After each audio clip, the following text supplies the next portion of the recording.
Hello guys, what's up? This is Tebi Kelly from the Driving Guru. So in today's video, I'm going to be teaching you, I will show you what the checks you need to run in your car before you get started.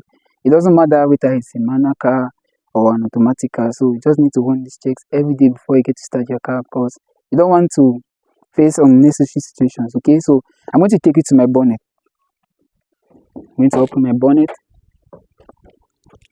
You put it stand just like so. So here we have underneath the bonnet, we have the engine, of course, we have filter, the battery, radiator, fan, and all the like.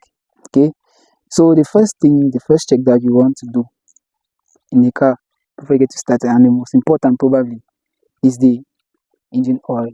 Okay, so this gauge is here to help you know the level of the oil that's in the engine.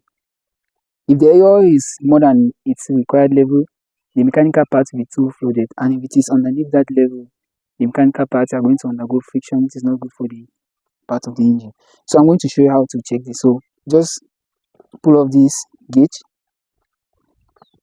You see it is in meniscus. We have a lower meniscus and a upper meniscus.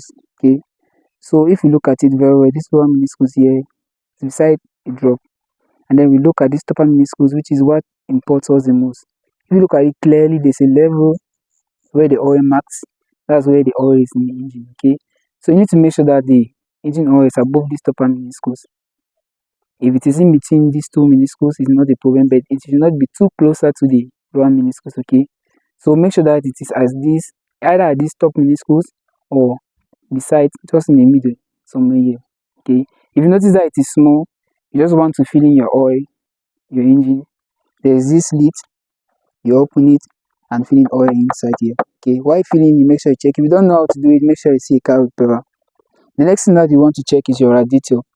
Okay, we see there's a level here, we have full and we have low.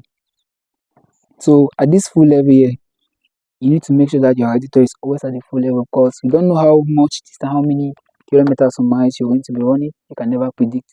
So you want to make sure that your radiator always has its cooling liquid that is at its best level. Okay, make sure that it is at this top level here, or just in between the lower and the top meniscus. Okay, so at the radiator everything looks great. Same for the engine. Now comes the battery. I believe checking the battery is very easy. We have the indicators and how to use them. There's a chart here indicating how these indicators work. Okay, this chart here shows a green level, which is in good condition. There's a green level, the charging necessary, where you need to recharge your battery acid. And then this here, the voltage, the low voltage, means that you definitely need to change your battery.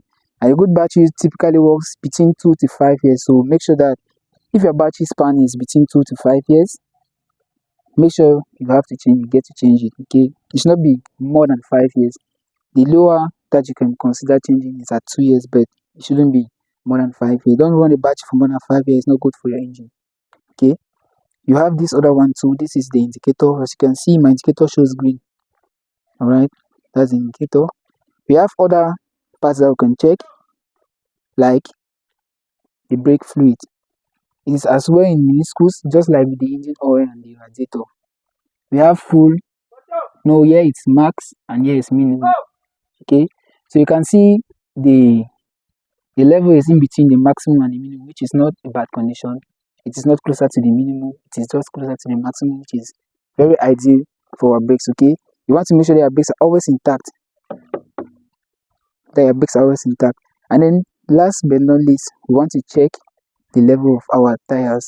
Okay, we want to check the inflation that's in our tires. Make sure you check all the wheels of your vehicle to see if they are well inflated.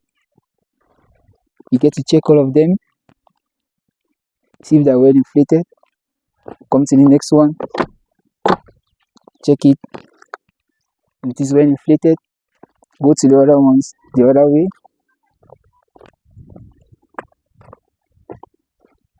Come and check it as well if it is well inflated. Okay,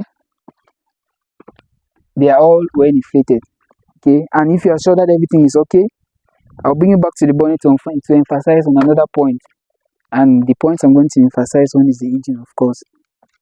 This engine usually notices leakages at some cases, especially when its lower part scrubs the hard rocks or the other part of the road. Okay.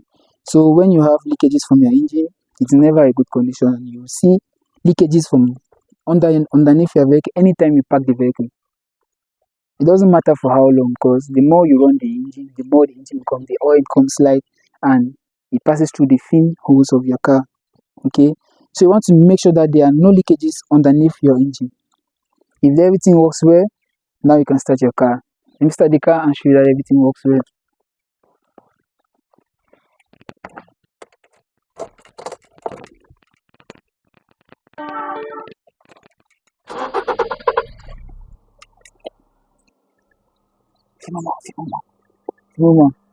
Then we have a good condition of our engine. Our bonnet works well, everything works well.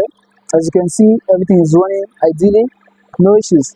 So guys, thank you for watching. As you can see, we've run a proper checks and make sure that everything works well before we get to start the car. Now I can take this car and ride wherever I want to go to, making sure that my fuel is at its best level and that everything underneath here works well. Okay, so thank you for watching, and I'll catch you in the next episode.